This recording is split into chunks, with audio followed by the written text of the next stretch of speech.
nous allons poursuivre le cours d'oxydoréduction avec des définitions qui vont aller un petit peu plus loin que ce que nous avons vu hier.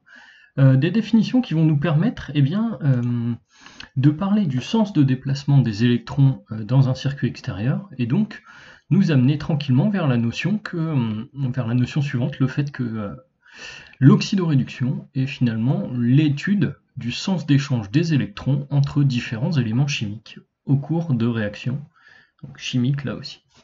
Alors, pour étudier tout ce qui est oxydoréduction, nous avons besoin d'étudier des dispositifs qui vont permettre d'étudier le sens de circulation des électrons entre différents éléments, ce qu'on va appeler des piles et des demi-piles.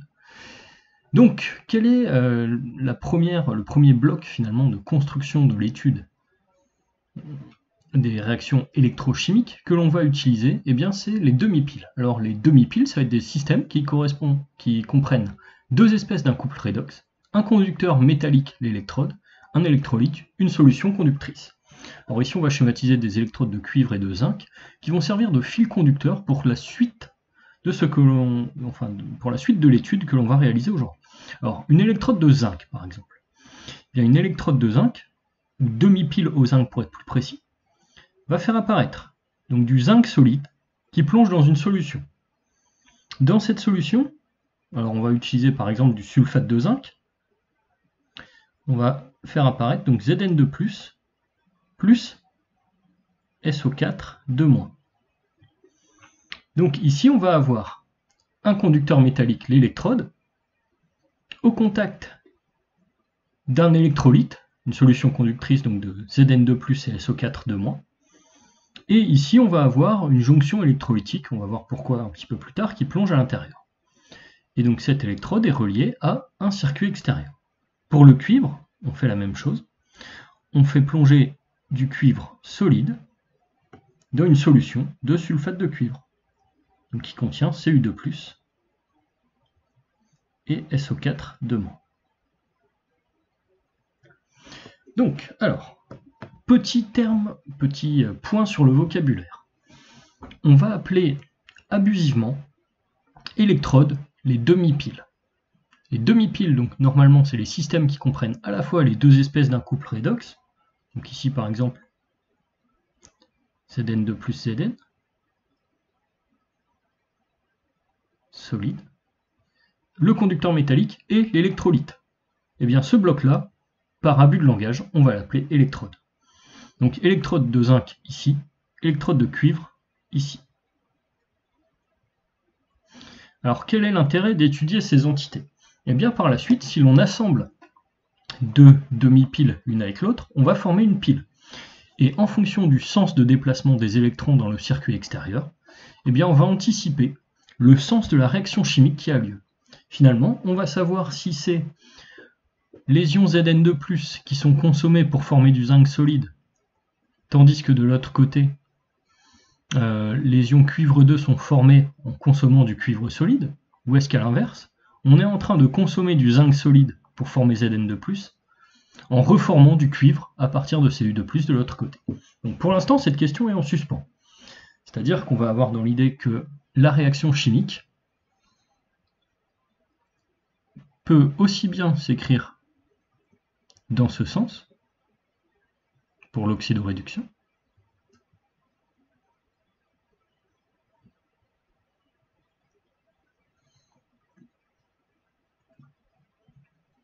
donc le sens direct, que dans le sens inverse.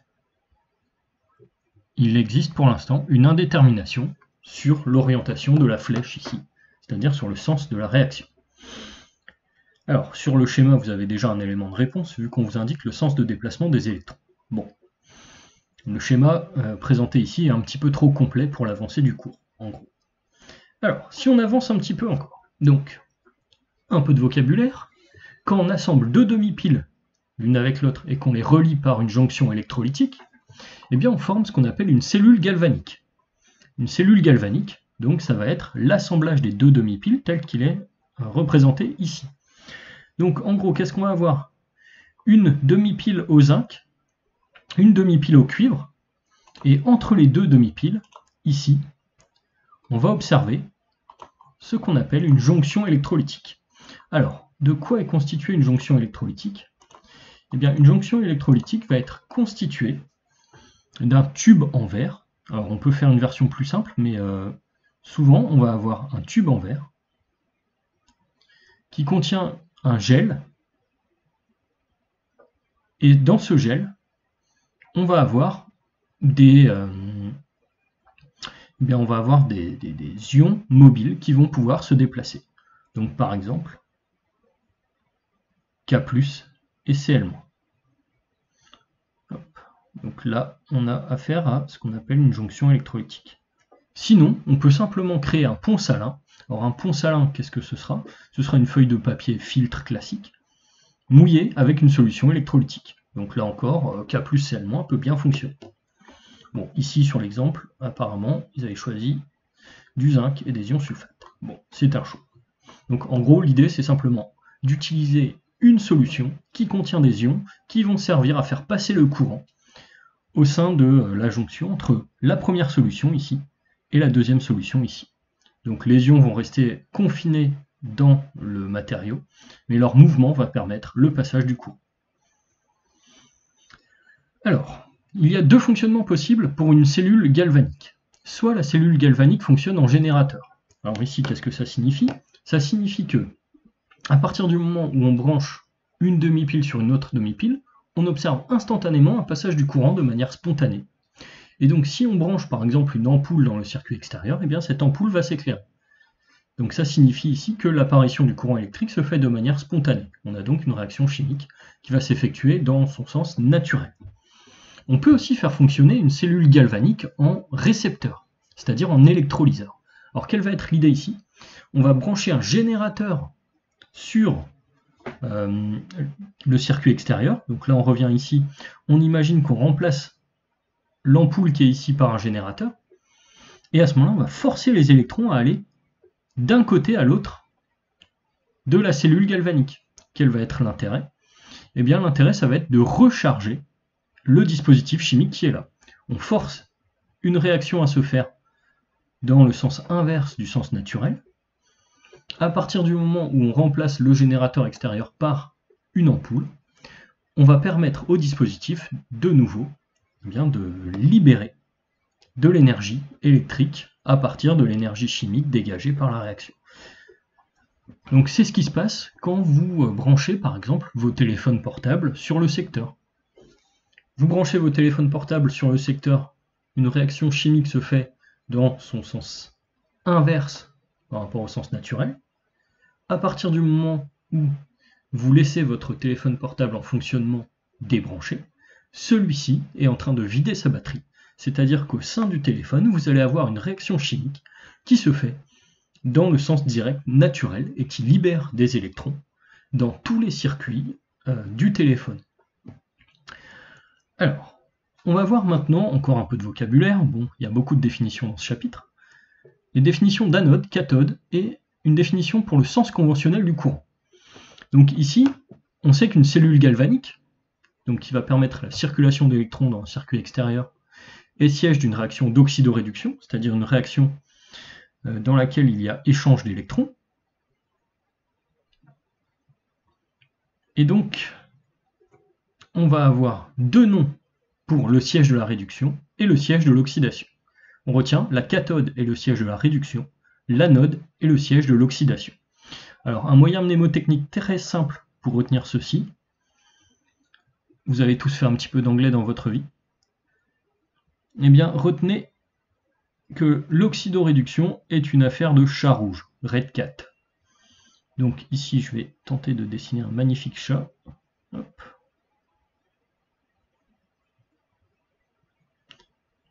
Bon.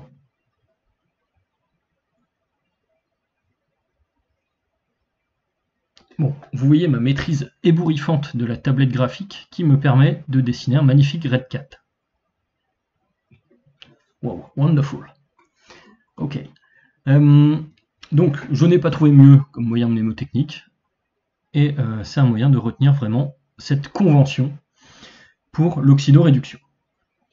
Alors, une propriété importante, le sens conventionnel du courant dans le circuit extérieur, va toujours être, le courant extérieur va toujours être orienté de droite à gauche. Donc en gros, vous allez choisir de représenter une électrode à droite, une électrode à gauche, et le courant va passer de la droite vers la gauche. Donc ça veut dire que les électrons vont remonter le courant, et donc vont aller de gauche à droite si l'intensité est effectivement strictement positive. Donc ça va imposer deux positions. Ça va imposer que la cathode, siège de la réduction, est toujours à droite, l'anode, siège de l'oxydation, sera toujours à gauche. Donc ça, c'est par convention de représentation des cellules galvaniques. Alors là, c'est beaucoup de définitions, on va passer sur un exemple assez vite pour que vous visualisiez un petit peu mieux tout ceci. Alors, dernière convention, dernière norme, ça en fait beaucoup. Donc, la schématisation d'une cellule galvanique va se faire en écrivant les conducteurs dans l'ordre où on les rencontre, avec un changement de phase représenté par un trait vertical, et la jonction électrolytique représentée par des segments verticaux parallèles en pointillés. Alors, qu'est-ce que ça va signifier? On va étudier ici une des premières piles mises en jeu, on va dire, industriellement, apparition du télégraphe, la pile Daniell. Alors, la pile Daniell était constituée de quoi? Eh bien, d'une électrode de zinc solide. Donc, on reprend notre fil conducteur du début. Une électrode de cuivre qui plonge respectivement dans des solutions de sulfate de zinc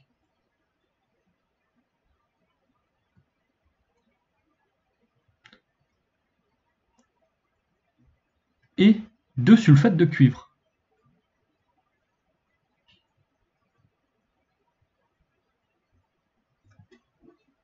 Alors, ici, on nous dit que le sens conventionnel de déplacement du courant s'effectue de droite à gauche. Donc on va placer l'intensité comme ceci.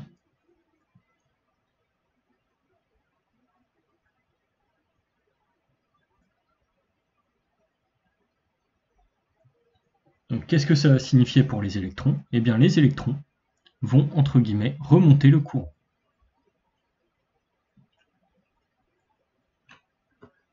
Donc là, on a déjà une idée de ce qui va se passer dans le circuit ici. Les charges négatives vont faire une boucle dans le sens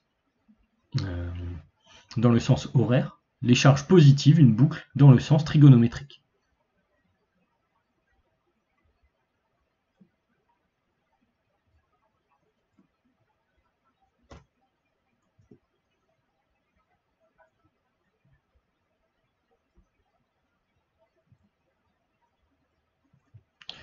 Alors, la schématisation de la pile Daniell va donc s'effectuer de la manière suivante. Alors ici, on va avoir un pont salin, ou une jonction électrolytique.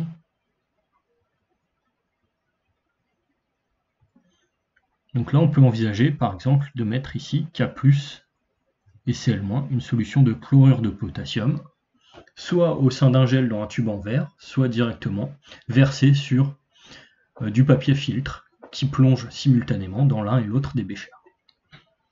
Alors, la schématisation de la pile Daniell va se faire de la manière suivante. Le premier conducteur que l'on rencontre sur le schéma, c'est le zinc solide. Ensuite, on a un changement de phase, car le zinc solide est sous forme, comme son nom l'indique, solide, et au contact d'une solution de Zn2+, et SO4 que l'on peut éventuellement indiquer, on n'est pas obligé. Ensuite, on rencontre le pont salin, deux traits parallèles en pointillés, et ce pont salin met en contact Zn2+, avec Cu2+. La solution Cu2+, SO4 est elle-même en contact avec le cuivre solide. Donc là, vous avez la schématisation la plus simple de la pile Daniell. Et donc l'idée, c'est que cette schématisation comporte autant d'informations que le schéma beaucoup plus complet que l'on va faire en dessous. Donc pour bien prendre du recul sur les notions étudiées, on va au départ faire le schéma complet ici. Donc dans le schéma ici, on va de fait indiquer que l'ampèremètre mesurerait une intensité supérieure à 0 sur le circuit qui est là. Alors, qu'est-ce que ça signifie, le fait que l'intensité soit positive? Ça signifie que les électrons sont consommés au niveau de cette électrode, et que les électrons sont créés au niveau de cette électrode. Alors, comment est-ce qu'on va créer des électrons au niveau de l'électrode de zinc? Eh bien, pour créer des électrons au niveau de l'électrode de zinc, on va devoir faire circuler Zn2+, dans le sens des charges positives. Donc là, qu'est-ce qu'on va faire? Eh bien, on va faire en sorte que Zn solide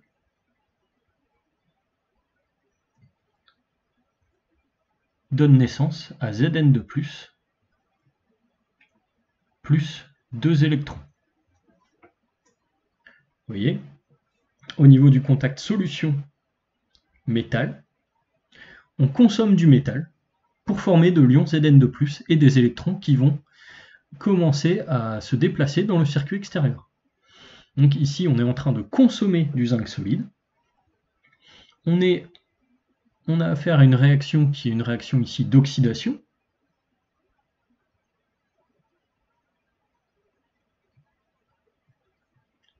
Du zinc. Et donc on va se trouver au niveau de l'anode. Du côté du cuivre, qu'est-ce qui va se passer? Eh bien, du côté du cuivre, on va avoir, en suivant le même sens conventionnel de déplacement des charges, Cu2+, qui au sein de la solution va aller s'agglomérer sur l'électrode. S'agglomérer pour se recombiner avec les électrons qui arrivent depuis le circuit. Donc on va avoir Cu2+, plus 2 électrons, qui va donner Cu solide. Alors, à quel type de réaction est-ce qu'on va avoir affaire? Ici, le nombre d'oxydation du cuivre passe de plus 2 à 0. On va donc avoir une réduction. Une réduction qui est caractéristique de la cathode de la cellule galvanique. Donc vous voyez, l'oxydation a lieu à l'anode, la réduction a lieu à la cathode. Donc ici, les électrons viennent s'agglutiner au niveau de la cathode pour faire baisser le nombre d'oxydation d'un élément chimique.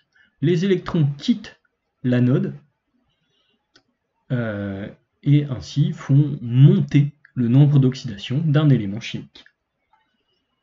Donc, pour compléter le sens de déplacement des charges, on pourrait aussi se demander ce qui se passe dans le pont salin et quel est son intérêt.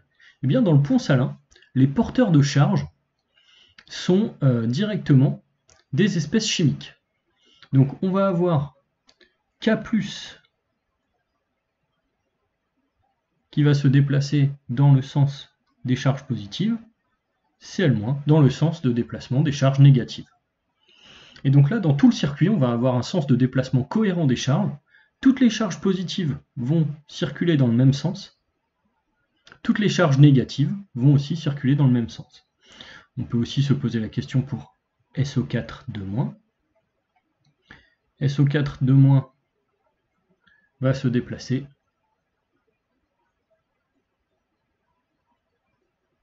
dans un sens analogue à celui des électrons dans le circuit formé par la cellule galvanique.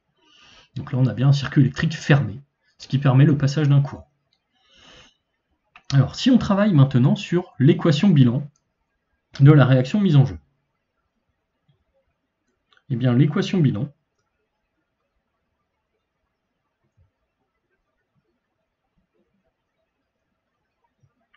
se fait par combinaison de la demi-équation d'oxydation qui a lieu à l'anode et la demi-équation de réduction qui a lieu à la cathode, sachant qu'on a 2 électrons échangés à chaque fois.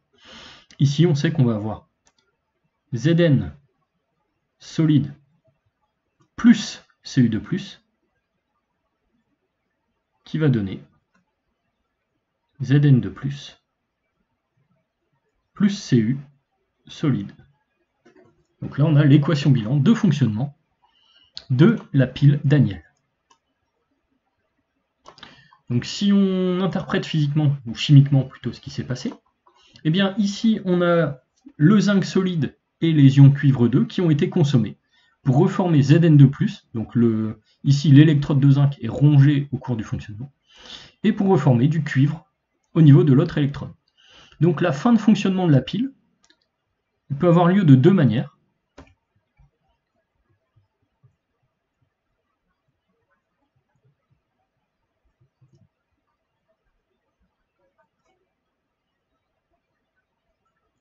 Soit on a entièrement consommé Zn solide,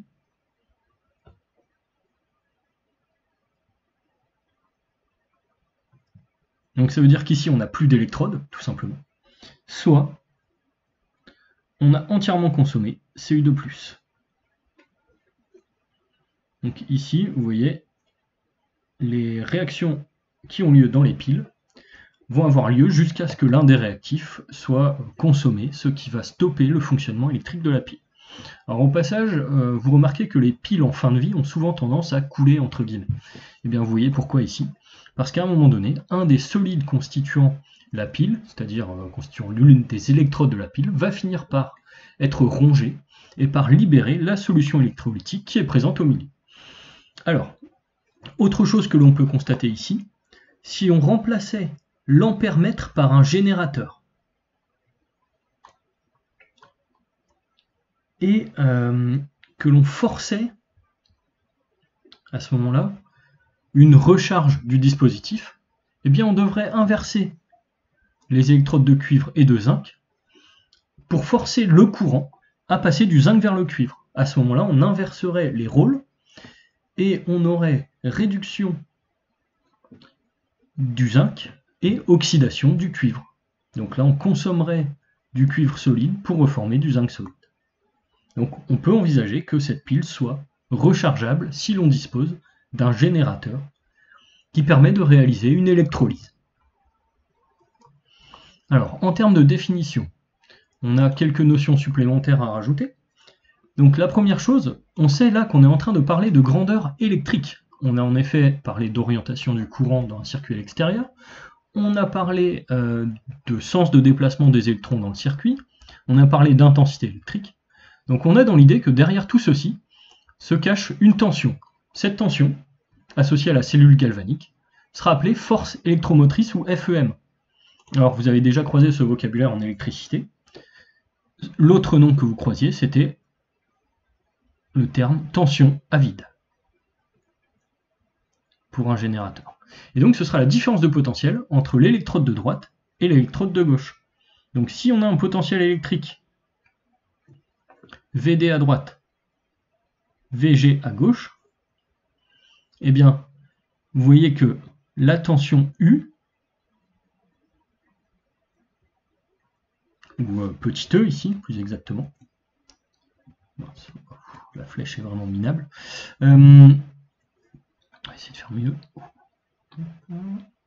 Ok. Donc la tension E représentée ici, eh bien ce sera la différence de potentiel entre le potentiel électrique à droite et le potentiel électrique à gauche. Une chose importante, de la même manière qu'une tension à vide, la force électromotrice est mesurée en circuit ouvert. Donc en gros ici ce qu'il faudrait c'est annuler l'intensité en remplaçant l'ampère-mètre par un interrupteur ouvert. Alors, dernière chose importante, quand on s'intéresse à une pile, on s'intéresse à la quantité d'électricité débitée par une pile. Alors comment est-ce qu'on mesure cette quantité d'électricité? Eh bien on va dire que la quantité d'électricité, c'est-à-dire la charge finalement, ce sera l'intensité fois la durée de fonctionnement. Alors ça c'est valable à condition que l'intensité reste stable au cours du temps. Si l'intensité n'était pas stable au cours du temps, qu'est-ce qu'il faudrait faire? Eh bien il faudrait à ce moment-là repartir de la définition dQ sur dt qui vaut I, pour finir par dire que l'intégrale de dQ vaudra intégrale de I dt. Première remarque. Deuxième chose, Nous sommes en chimie. Nous savons donc que l'on va souvent chercher à se rattacher à des quantités de matière exprimées en mol. Ici, on sait que la quantité d'électricité va pouvoir se définir d'une manière alternative, à condition que l'on dise que I fois delta T vaut le nombre d'électrons échangés fois la charge électrique élémentaire.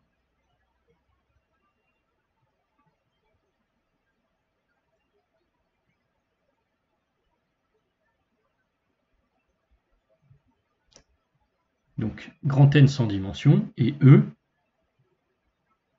1,6 10-19 coulombs. Donc pour donner Q exprimé en coulomb égal. Et on peut ruser ici en disant que Q, c'est le nombre d'électrons échangés sur Na, constante d'Avogadro, 6,02 10 puissance 23 mol moins 1, fois Na fois E.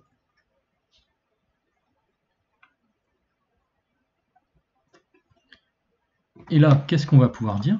On va pouvoir dire que N sur Na, ce sera la quantité de matière d'électrons échangés,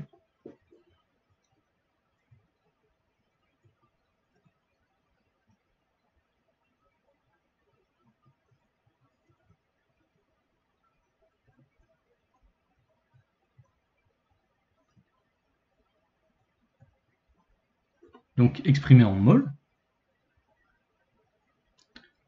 fois Na fois E. Et ici, Na fois E, eh bien, on va l'identifier à une constante de la physique. Une nouvelle constante que l'on va appeler constante de Faraday.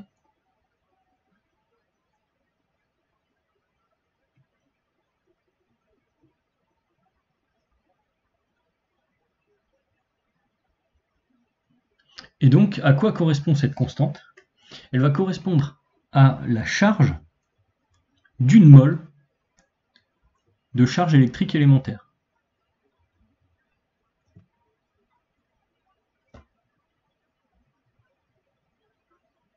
Donc, par exemple, charge d'une mole d'électrons en valeur absolue. Et donc, on va avoir la constante de Faraday qui va être notée grand F, qui vaudra 96 500 coulombs mol moins 1. Donc la quantité d'électricité va pouvoir se définir comme étant égale à I l'intensité fois delta T la durée de fonctionnement, mais aussi comme étant égale à la quantité de matière d'électrons échangés que l'on va trouver grâce à un tableau d'avancement fois la constante de Faraday, 96 500 coulombs mol moins 1. Donc je vous laisse faire le calcul pour montrer la valeur de cette constante. Donc ceci clôture la seconde partie du chapitre d'oxydoréduction, donc qui concerne donc tout ce qui est piles, demi-piles, cellules galvaniques, etc. Ça fait beaucoup de définitions qu'il faut intégrer pour pouvoir commencer à faire de l'électrochimie à proprement parler, c'est-à-dire s'intéresser aux grandeurs électrochimiques qui vont nous permettre d'orienter les réactions chimiques qui ont lieu au sein d'une solution. Donc n'hésitez pas à poser vos questions dans les commentaires, et je vous dis la suite au prochain épisode.